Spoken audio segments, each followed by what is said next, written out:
Hello, thank you for watching this e-masterclass on building and retaining the dream team.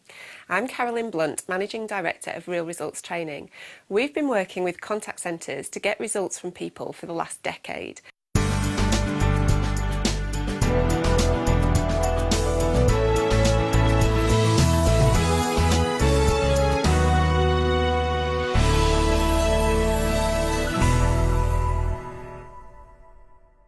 We've been through economic highs and lows in that time, and what I've noticed is that during economic prosperity, people will move from one contact centre to another for an extra 50 pence an hour.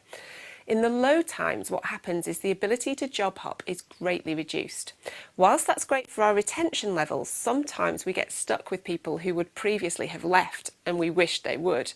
So in this e-masterclass, we're going to focus on how to keep people motivated, keep developing them and keep improving their performance. So first of all, whatever your role, whether you're a team leader, a manager, director, whatever your post, the chances are you've inherited people into your team.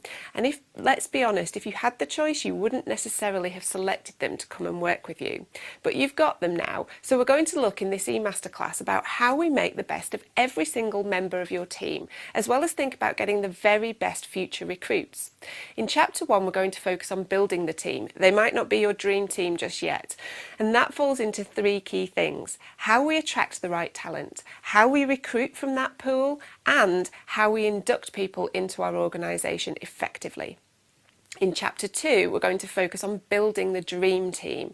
We're going to think about how we grow and manage both their performance and their potential in the time that they're with us. In Chapter 3, we're going to look at how we retain that dream team. We're going to think about what opportunities you can create for talent to grow onwards and upwards. We want your star performers to stay within your contact centre, but failing that, at least within your organisation. When I worked as a trainer at Fujitsu, we had a little joke. We called the contact centre the breeding ground for talent. Now, I met my husband at Fujitsu back in '98. In 2001, we got married and we've got 2 babies. So calling it the breeding ground for talent does make me a little bit uncomfortable. However, I still think this idea about home-growing talent from the front line is really valid. You might just want another name. We want to grow our talent and feed it up and out into other parts of the organisation, because then we end up with managers and leaders who understand the business from the front line up. They have an understanding about the customers and their needs. And at Fujitsu, in order to do that, we put a block on recruiting for anything else other than frontline contact centre roles. That was quite a powerful message. That said, if you want to join our organisation, you need to join through the contact centre and you need to join as a frontline agent and work your way up through the business.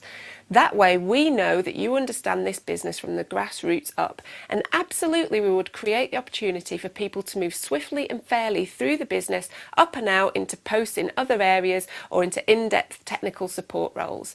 I'll talk a bit more about that as we go through. So let's first of all think culturally, where is your organisation in terms of its viewpoint about the contact centre? Is the contact centre seen as a cost to the business, or is it seen as a potential pool of high-performing people that could be moved up and out into other parts of the organisation? What is the relationship like between the contact centre senior management team and other senior management teams in the organisation?